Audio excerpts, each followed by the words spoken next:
इथे उपस्थित असलेले समस्त भारतपुत्र व भारत कन्या, मी या गोष्टीचं वारंवार स्मरण करून देत असतो की आपला परिचय फार महत्वाचा असतो. आपला परिचय जर क्षुद्र असला, छोटा असला, तर आपलं जीवन छोटं ठरतं. जसं सुरुवातीला म्हणालो की माझ्याकडून केवळ माहितीची अपेक्षा करणं त्याच्यामध्ये खूप काही सार्थकता नाहीये.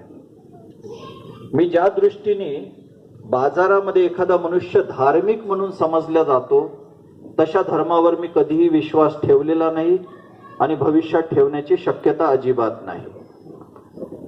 मी पुरस्कर्ता आहे ऋषी प्रणित धर्माचा, बाजार प्रणित धर्माचा पुरस्कर्ता नाही. हे सांगणं का बरं गरजेचं आहे? आपण जन्मभर बराच धर्म धर्म धर्म धर्म करतो, पण शेवटी लक्षात येतं की नाही, माझ्या जीवनात कधी धर्म नव्हताच. बाजाराने माझ्यासमोर जो धर्म मांडला त्या धर्मालाच मी ऋषींचा खरा धर्म समजून बसलो. एकतर माझ्यामध्ये ती योग्यताच कधी आली नाही, हे लक्षात येतं नंतर. कारण की धार्मिक होण्याचा अर्थ काय आहे की तुमच्या जीवनामध्ये कधीही चंचलता निर्माण होणार नाही, चंचलतेपासून जीवन मुक्त राहील, भोगासक्ती कमी होता होता ती नष्ट होईल, बाहेरच्या गोष्टींचा प्रभाव राहणार नाही, तुम्ही ओरिजिनल राहाल, जसे आहात तसे राहाल. बाजाराचं अंधानुकरण तुमच्या जीवनामध्ये नसणार. हे का बरं सांगावं लागतं? कारण की सध्या धर्माचा हा खूप मोठा बाजार आहे, अगदी कल्पनेच्या पलीकडचा. मी बरेचदा म्हणत असतो की सध्या पृथ्वीच्या पाठीवर एकच जात उरलेली आहे, कमी जास्त प्रमाणात. अपवाद आहेत आणि अपवाद प्रत्येक ठिकाणी असतातच. एकच जात उरलेली आहे, ती म्हणजे बनिया. बाहेरून कृती कितीही उदात्त दिसत असली, शब्द कितीही उदात्त दिसत असले, तरी ज्यावेळेस आपण विश्लेषण करतो त्या विश्लेषणाच्या अंती असं लक्षात येतं की कुठेतरी त्याचा बिझनेस मॉडेल आहे.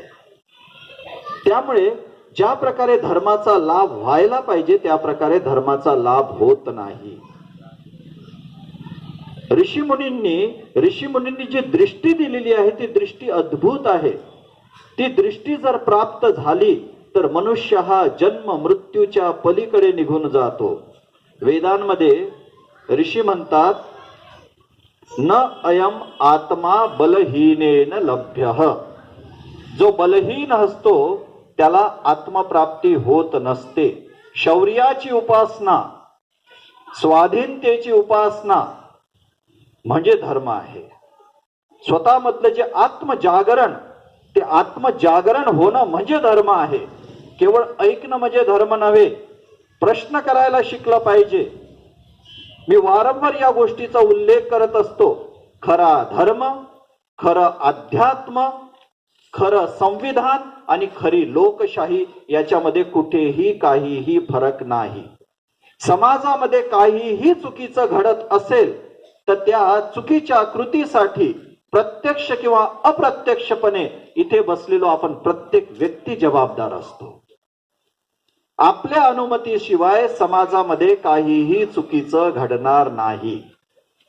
सज्जनांची निष्क्रियता व सज्जनांचं मौन हे दुर्जनांसाठी शक्तिवर्धक टॉनिकचं काम करत असतं. आणखी एकदा लक्षात घ्या, पुन्हा रिपीट करतो. सज्जनांची निष्क्रियता व सज्जनांचं मौन हे दुर्जनांसाठी शक्तिवर्धक टॉनिकचं काम करत असतं. उदाहरणं स्वतः शोधायची. देह, देव आणि देश या प्रत्येक गोष्टीप्रती स्वतःला जागृत असणं फार फार गरजेचं आहे. देहाचं आरोग्य लक्षात घेतलंच पाहिजे. जर देहाकडे दुर्लक्ष केलं तर तुम्ही जीवनात आनंद प्राप्ती करू शकणार नाही. आणि धर्माकडे चिकित्सक बुद्धीनेच बघितलं पाहिजे. धर्माला तुम्ही जेवढे जास्त प्रश्न कराल तेवढे तुम्हाला अद्भुत उत्तर मिळतील. धर्म हा मान्यतेचा विषय नाही. रामकृष्ण परमहंस आणि त्यांचे शिष्य स्वामी विवेकानंद 6 वर्षाचा प्रश्नोत्तराचा संघर्ष होता. नंतर स्वामी विवेकानंद आणि त्यांच्या शिष्या मार्गारेट नोबल, ज्यांना भारत सिस्टर निवेदिता म्हणून ओळखतो, त्यांच्या दोघांमधला संघर्ष सुद्धा जवळपास अंदाजे 6 वर्षाचा होता. आणि रामकृष्ण परमहंसांनी कधीही प्रश्न करायला मनाई केली नाही. एखादा तथाकथित धार्मिक व्यक्ती जर तुमच्या संपर्कात येत असेल तर त्याला प्रश्न करायचे. कारण की भारतीय जीवनाची सुरुवातच ज्ञानाच्या उपासनेने होते. ज्यावेळेस शिक्षणाचा आरंभ होतो त्यावेळेस गायत्री मंत्र दिला जातो. आणि ज्ञान हे केवळ माझ्यासाठी नव्हे तर सर्वांसाठी. तत्सवितुर्वरेण्यम भर्गो देवस्य धीमहि धियो यो नः प्रचोदयात्. आमच्या बुद्धीला प्रकाशित कर, माझ्या बुद्धीला नाही. जसं मी सुरुवातीला तुम्हाला संबोधन करत असताना म्हणालो, भारत पुत्र व भारत कन्या. ज्ञानेश्वर माऊलींना आता विश्वात्मके देवे याऐवजी आता महाराष्ट्रात्मके देवे असंही तर म्हणता आलं असतं ना, पण नाही म्हटलं. व्यापकता, पूर्ण हिंदू धर्माचं जे सार आहे ती म्हणजे व्यापकता. अवघाची संसार सुखाचा करीन आनंदे भरीन तिन्ही लोक. मग त्या गोष्टी घडवून आणण्यासाठी वेगवेगळ्या प्रकारच्या उत्सवाचे आयोजन करण्यात आले. आणि ते उत्सव ऋषी प्रणित धर्मानुसार चालले पाहिजे ही काळजी तुम्ही घेणं गरजेचं आहे. एखाद्या उत्सवाचं बाजारीकरण होत असेल तर त्या बाजारीकरणासाठी तुम्ही जबाबदार आहात.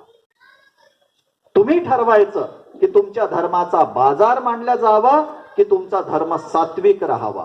कारण याच्यामध्ये दुय्यम दर्जाचे जे लोक आहेत त्यांचाही बऱ्यापैकी प्रवेश झालेला आहे.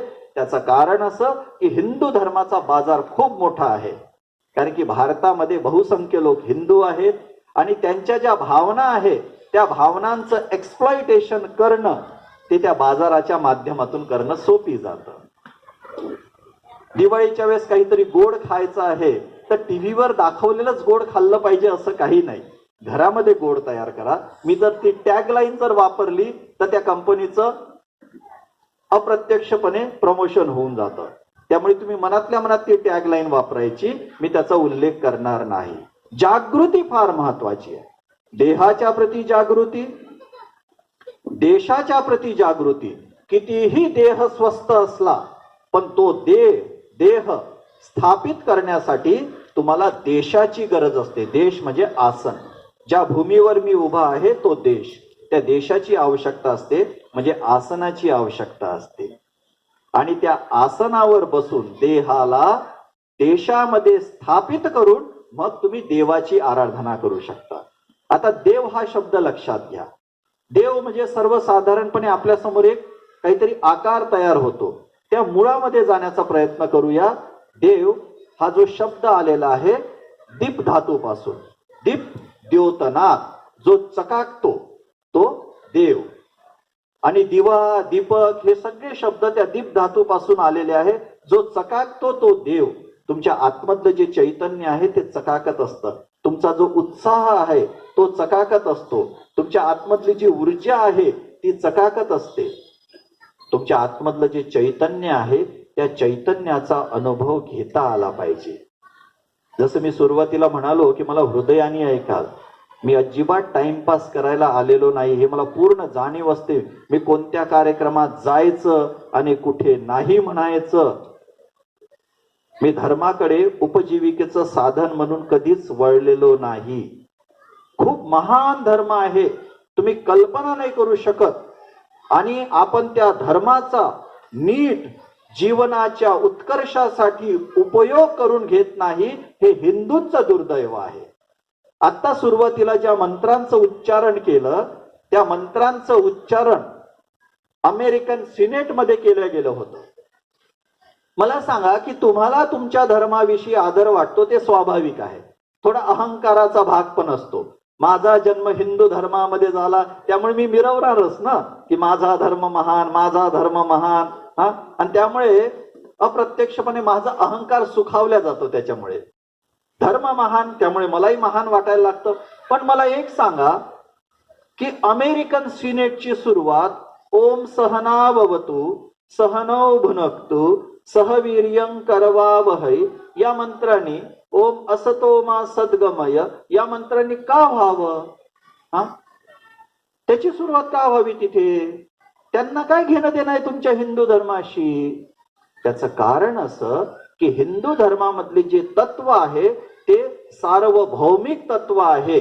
जसा गुरुत्वाकर्षणाचा नियम आहे, भारतातला गुरुत्वाकर्षणाचा नियम आणि अमेरिकेमधला गुरुत्वाकर्षणाचा नियम वेगळा नाही. तसेच जीवनाचे जे मूलभूत सिद्धांत आहे त्या मूलभूत सिद्धांतावर भारताने काम केलं. तो भावनेचा विषय कधीच नव्हता. नंतर त्या भावनेच्या माध्यमातून ते जे तत्व आहे ते पोहोचवण्याचा प्रयत्न करण्यात आला. कारण की वेगवेगळ्या प्रकारचे लोक असतात. तर मी माझ्या वाणीला विराम देण्या अगोदर हे सांगू इच्छितो की माझा नंबर इथे आयोजकांकडे आहे. धर्माविषयी, प्रामाणिक धर्माविषयी, बाजारू धर्माविषयी नाही. आणि बाजारू धर्म काय आहे आणि ऋषी प्रणित धर्म काय आहे याच्यामधला जर भेद कोणाला समजून घ्यायचा असेल तर देवाच्या कृपेने ते सामर्थ्य भगवंताने मला दिलेलं आहे.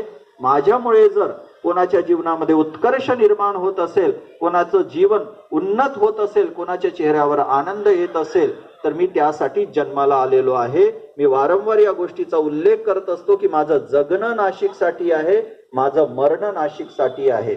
मला स्वतःला काहीही प्राप्त करायचं नाही. आता ही जबाबदारी नाशिककरांची आहे की माझा जास्तीत जास्त उपयोग करून घ्यावा.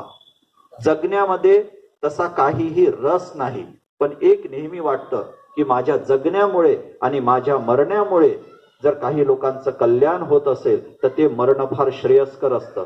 स्वामी विवेकानंदांनी प्रिन्स ऑफ वाडियार, म्हैसूरचे जे राजा आहे कृष्ण राजा वाडियार, त्यांना एक पत्र लिहिलं होतं. इंग्रजीमध्ये ते पत्र आहे, नंतर मी त्याचा मराठीत अनुवाद करून सांगतो. स्वामी विवेकानंद त्यांना म्हणतात, पत्रामध्ये लिहितात की prince, vanities of the world are transient. हे जे जग आहे ना राजकुमार, हे जग फार नश्वर आहे. They only live who live for others. तेच जगतात, खऱ्या अर्थाने तेच जगतात जे दुसऱ्यांसाठी जगतात. The rest are more dead than alive. बाकी तर अगदी मृतप्राय आहे.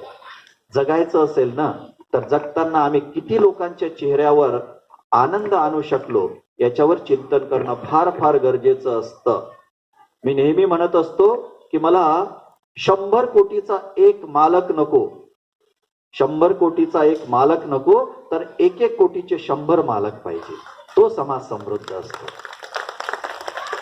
आणि खूप वाईट वाटतं की आपल्या समाजामध्ये ज्याला प्रॉपर डिस्ट्रीब्युशन ऑफ मनी म्हणतात ना, योग्य प्रकारे पैशाचं जे वितरण आहे ते होत नाही. आपल्या समाजामध्ये पैशाच्या गाठी निर्माण झालेल्या आहेत.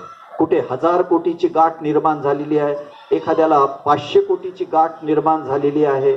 आत्ताच ते जे सहाराचे मालक आहे ते मेल्यानंतर त्यांना अटेंड करताना 2 दिवस कोणीच नव्हतं.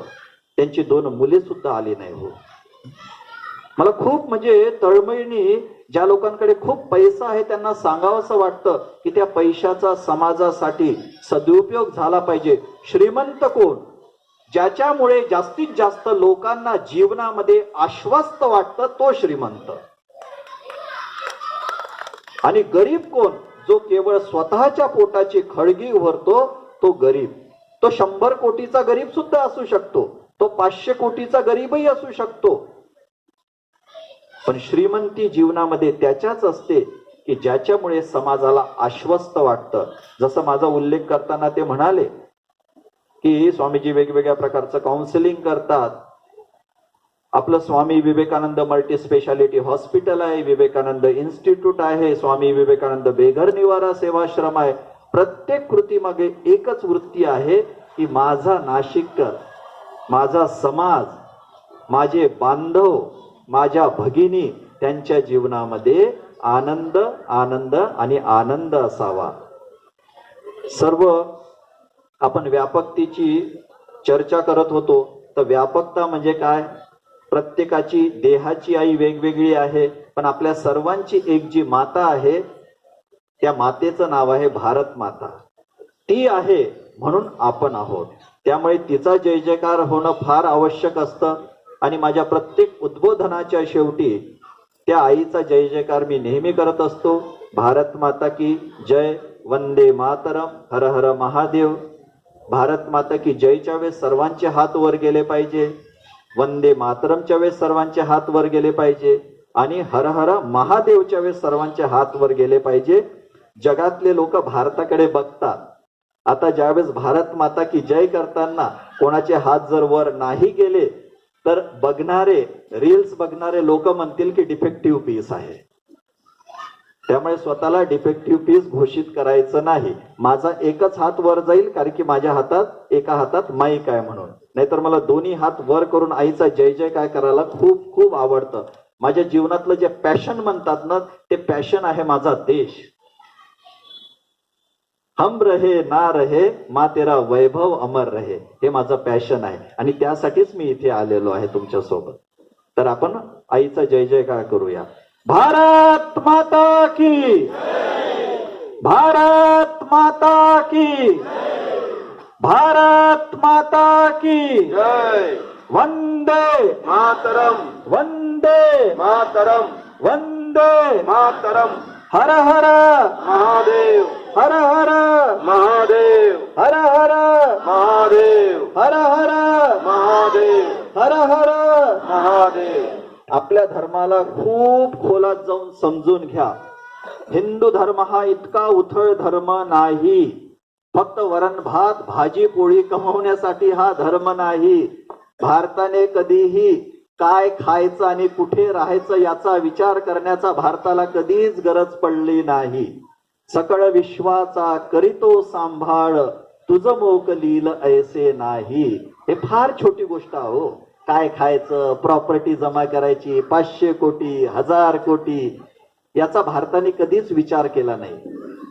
भारताने जो विचार केला ना, जीवनाचा जो आधार काय आहे, आणि तो आधार जर पक्का असला ना तर जीवनामध्ये कोणीही डळमळीत करू शकत नाही. तुम्ही कोणाच्या प्रभावाखाली येणार नाही, कोणाच्याच प्रभावाखाली यायचं नाही.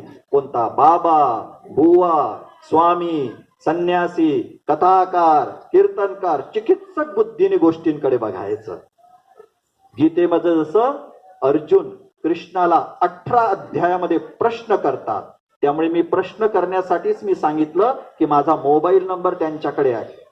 एकदम डिसेक्शन करायचं धर्माचं, त्याच्यातून तुम्हाला अमृत प्राप्त होईल. धर्म प्रश्नाला घाबरत नाही. फक्त जे बाजारू लोक आहेत ते प्रश्नांना घाबरतात. एखादी धारणा असेल तर त्या धारणेला प्रश्न करायचं, एखादी भावना असेल तर त्या भावनेला प्रश्न करायचं. कोणता तरी बाबा बोलला आणि म्हणून ते स्वीकारलं असं चुकूनही करू नका. हिंदू धर्म हा प्रकाशाचा धर्म आहे. तमसो मा ज्योतिर्गमय. हे परमेश्वरा, अंधकाराकडून तमसाकडून प्रकाशाकडे घेऊन जा. आणि भविष्यात कधीही तुम्हाला चर्चा करावीशी वाटली तर नक्कीच चर्चा करा. आपण जो ऋषी प्रणीत धर्म आहे, ते जे अमृत आहे, त्या अमृताचं आपण अध्ययन करूया.